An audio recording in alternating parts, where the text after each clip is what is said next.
여러분 반갑습니다. 오늘부터 사과, 제사과, 홍수라는 주제로 함께 또 한 주일 교과 공부를 하게 될 낙스빌 교회 문진산 목사입니다. 우리 다 함께 기도하시고 말씀 연구 시작하도록 하겠습니다. 사랑이 많으신 아버지 하나님, 또 한 주일의 첫날이 시작되었습니다. 주님, 저희가 이렇게 하루하루 살아가면서 정말 오늘부터 배우게 되는 이 노아의 때와 같은 이 시대를 우리가 지혜롭게 살도록 주님 인도하시고, 이 말씀 연구의 시간을 통해서 우리가 다시 한번 깨어나고 노아와 같은 그런 사명을 받은 사람으로서의 삶을 우리가 다시 한번 인지할 수 있도록 주님 인도하여 주셨기를 예수님의 이름으로 간절히 기도합니다. 아멘. 여러분 반갑습니다. 또 오랜만에 교과 공부를 함께 또 하게 되어서 감사하고, 우리가 특별히 이 주제는 우리가 잘 알고 있는 노아의 홍수에 관한 기록입니다. 그래서 우리가 이 기록들을 통해서 다시 한번 우리가 전에 알지 못했던 내용들을 다시 한번 생각해보고 또 함께 나누는 시간이 되었으면 좋겠습니다. 교과 페이지로는 50페이지인데요. 제목이 홍수입니다. 기억절도 아주 간단하고 잘 아는 내용입니다. 노아의 때와 같이 인자의 임함도 그러하리라. 마태복음 24장 37절의 말씀을 기억절로 우리 시작하게 되었습니다. 우리가 잘 아는 내용이지만 우리가 이 내용 속에서 하나님께서 우리에게 실질적으로 원하시는 것이 무엇인지 한번 살펴보도록 하겠습니다. 52페이지 첫째 날 4월 17일 일요일 홍수를 위한 준비입니다. 여기 제목에서 이야기하고 있듯이 창세기 6장 13절부터 7장 10절까지 말씀을 읽고 인류 역사 초기에 있었던 이 놀라운 사건에서 우리는 무엇을 배울 수 있는가라고 질문을 하고 있습니다. 여러분, 이 부분을 다시 한번 읽어보시면 노아의 때가 어떠했는지 다시 한번 이야기를 하고 있는데, 저는 13절부터 참 전에와 다르게 조금 느껴지는 것이 무엇이냐면, 하나님이 노아에게 이르시되 모든 혈육 있는 자의 포악함이 땅에 가득함으로 그 끝날이 내 앞에 이르렀으니 내가 그들을 땅과 함께 멸하리라 라고 하나님께서 말씀하고 계십니다. 우리가 이스라엘 백성들의 사건들을 구약을 통해서 끊임없이 보면은 끊임없이 배반의 역사가 이어지는 것을 볼 수 있습니다. 하나님께서 여러 선지자들을 보내시고 또 왕들을 때로 보내시고 여러 사람들을 통해서 그들을 돌이키게 노력하셨지만 그들에게는 더 이상 방법이 없어서 멸절시키는 방법 외에는 이 죄를 막을 방법이 없다라고 하나님께서 이렇게 말씀하신 것은 얼마나 인간의 죄가 관영하였는지, 그리고 그 죄악이 얼마나 고칠 수 없을 정도로 되돌이킬 수 없을 정도로 사악했는지, 그런 것들을 우리가 생각해 볼 수 있을 것 같습니다. 하지만 반면에 하나님께서는 이 인류에게 120년 시간을 주시면서 끊임없이 노아와 또 여러 그 선조들을 통해서 회개하라는 기별을 함께 주셨던 것을 우리가 알 수 있습니다. 이 시대도 마찬가지로 하나님께서 이 노아가 마지막 시대의 기별을 전한 것처럼 그 당시로 보면 노아는 지금 우리와 같은 마지막 기별을 전했던 사람입니다. 그리고 우리도 그 마지막 기별을 전하고 있는 사람이기 때문에 우리가 이 노아의 모습을 통해서 우리의 모습도 다시 한번 생각해 볼 수 있을 것이고, 그래서 기억절의 말씀도 노아의 때와 같이 인자의 임함도 그러하리라 라고 말씀을 하고 계십니다. 우리가 이 노아의 이야기를 다시 한번 잘 살펴보아야 할 것입니다. 특별히 우리 18절인가요? 18절에는 내 아들들과 내 아내와 내 며느리들과 함께 그 방주로 들어가고 라고 말씀을 하고 있는데, 우리가 잘 생각해 보면 노아는 그 당시에 480세 되었지만 아직 자녀가 없었다. 우리 주석에 보면 그렇게 말씀을 하고 있는데요. 그 오랜 기간 동안 자녀 없이 하나님께서 주신 그 당시는 자녀는 축복이었는데 이 자녀 없이 소망을 어쩌면 포기하고 살았을 수도 있는 이 노아에게 하나님께서는 소망을 주셨고 그 아이가 태어나기 전부터 이 마지막 시대를 이끌어갈 마지막을 종결시킬 그런 소명을 주신 것을 볼 수 있습니다. 그래서 우리가 나중에 다른 구약과 신약 성경에서도 뭐 이삭이나 사무엘이나 또 침례 요한의 부모들 모든 그런 하나님께서 보여주시진 않았지만 믿음으로 바라봤던 이 사람들에 대한 믿음의 어떤 모본이 되었을 것이라고 생각합니다. 그러면 우리 다시 교재로 돌아와서 52페이지입니다. 다니엘과 마찬가지로 노아는 세상의 끝을 예견하는 선지자였습니다. 히브리어로 방주를 뜻하는 테바라는 이 단어는 이집트에서 유래한 흔치 않은 외래어인데 이 말씀 전에 들어보셨겠지만 갈대 상자, 모세를 감추기 위해 사용했던 이 갈대 상자와 같은 것입니다. 또한 어떤 이들은 방주의 전반적인 구조가 성막에 있던 괴와 유사하다는 사실에 주목하기도 합니다. 홍수 때의 방주가 인류의 생존을 가능케 했던 것처럼 백성 가운데 함께 하시는 하나님의 임재를 상징하는 언약궤는 당신의 백성들을 위한 하나님의 구원의 사역을 가리킨다.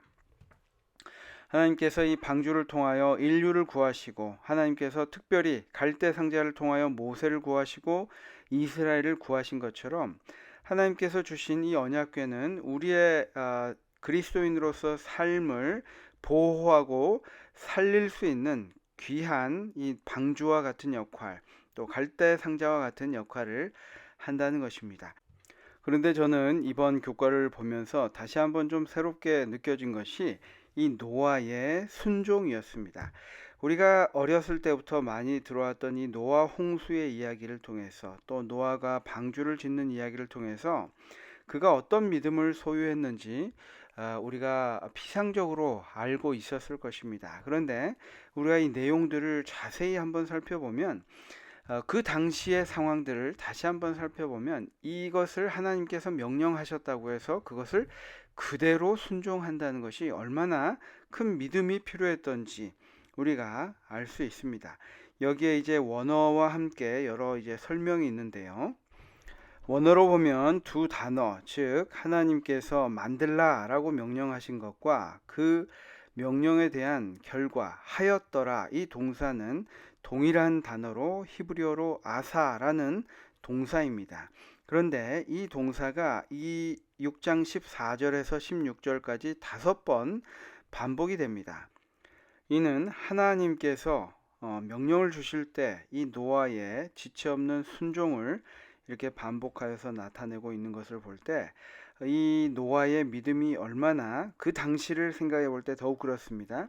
이 믿음이 얼마나 하나님 앞에 순수했던가, 그리고 그 노아의 순종은 얼마나 완전한 순종이었던가 우리가 살펴볼 수 있습니다.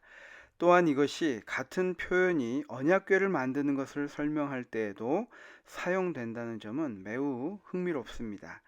하나님께서 정확한 치수를 주시고 건축에 관해서 세부 사항까지 일일이 알려주신 것은 지금 이 시대를 살아가는 우리에게 어떤 의미가 있을까요?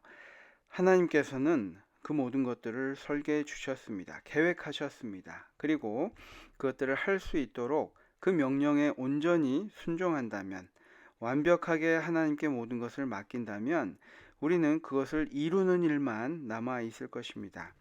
우리가 무엇인가 더 계획하고 준비하고 하기보다는 우리가 하나님께서 설계하신 것을 우리가 밝히 알도록 하나님께 간구하고 또 그것이 보여질 때 우리가 거기에 온전한 순종으로 함께 할 때에 하나님의 사업이 이 땅에 정말 지혜롭게 이루어질 것이라고 생각해 보게 됩니다.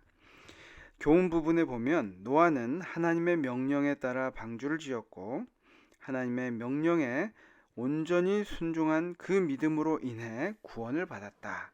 우리가 그 결과로 인해서 노아는 모르겠습니다. 힘든 일도 있었고 그동안 사람들에게 멸시받는 많은 따가운 눈총도 있었겠지만 그 과정이 이 노아에게는 구원의 과정이었음을 알 수 있습니다.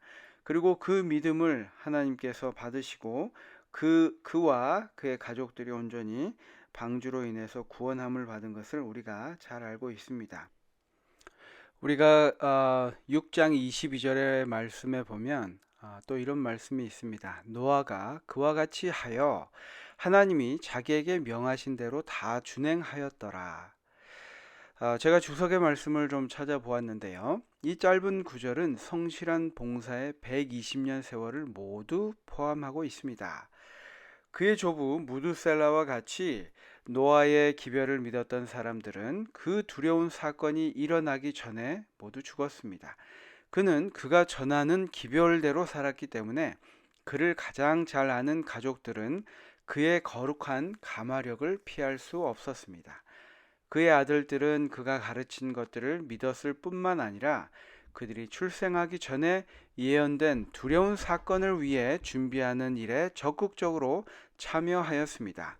노아의 경험은 마지막 때에 살고 있으며 승천을 위해 준비하고 있는 그리스도인들에게 고상한 귀감이 됩니다. 그들의 최대 선교 사업은 가정에서 이루어져야 합니다.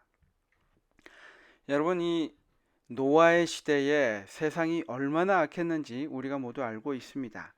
하지만 그 시대에 함께 살아가고 있는 노아는 이 아이들이 태어나기 전부터 하나님의 명령을 받았다 한다 할지라도 그 자녀들이 그 똑같은 이 멸망당할 수밖에 없는 시대에 살았음에도 불구하고 결국 아버지의 뜻에 따라서 방주에 승선할 수 있었던 것은 이 노아의 가마력이 정말 이 가정에서의 가마력이 그리고 외적으로 보여지는 것이 아니라 가정 내에서 보여주는 그 모습이 얼마나 우리가 앞에서 봤던 것처럼 하나님 앞에서 신실했고 또 그 순종의 모습이 완전하였는지 그 자녀들과 가족들에게 영향을 끼친 것을 우리가 볼 수 있습니다. 그래서 또 하나의 우리가 교훈을 찾아본다면 여기에 말씀하는 것처럼 최대의 선교 사업은 가정에서 이루어져야 한다. 저도 마음속으로 정말 깊이 새기게 되고 또 우리 말씀 들으시는 함께 또 기도에 참여하신 모든 분들도 이 말씀으로 오늘 하루 다시 한번 또 힘을 내시고 또 그런 결심을 하셨으면 좋겠습니다. 오늘의 제목은 홍수를 위한 준비였습니다. 이 노아 한 사람의 온전한 순종, 완전한 이 순종이 없었다면 어떻게 보면 이 세상이 정말 그대로 끝날 수도 있었을 것 같습니다. 저와 여러분이 오늘 하나님께서 우리에게 주신 말씀이 무엇인지 또 순종하라고 주신 우리 마음속에 밀어두고 있었던 그것이 무엇인지 다시 한번 생각해 보시고 하나님께 온전히 순종하는 다른 거 따지지 않고 의식하지 않고 하나님의 말씀을 그대로 순종할 수 있는 그런 믿음을 오늘 순종을 나타내는 하루가 되시기를 간절히 바랍니다. 우리 다 같이 기도하고 마치겠습니다. 사랑의 아버지 하나님, 정말 이 세상에 죄악이 가득 차서 이 모두를 멸절시키는 방법 외에는 죄를 멈출 수 없었던 그 슬픔의 시대에 노아의 순종이 우리에게 생명을 가져다 주고 구원을 가져다 주었습니다. 우리가 지금 이 시대에 그러한 노아의 삶을 살아가고 있는지 우리 오늘의 삶을 다시 한번 되돌아보고 주님께 단순하게 온전히 순종할 수 있는 노아의 믿음을 우리에게 주시옵소서. 오늘 하루를 주님께 온전히 의탁하오며 예수님의 이름으로 간절히 기도합니다. 아멘. 여러분, 한 주의 시작 일요일입니다. 우리 힘차게 오늘도 행복한 하루 되시기를 바랍니다. 감사합니다.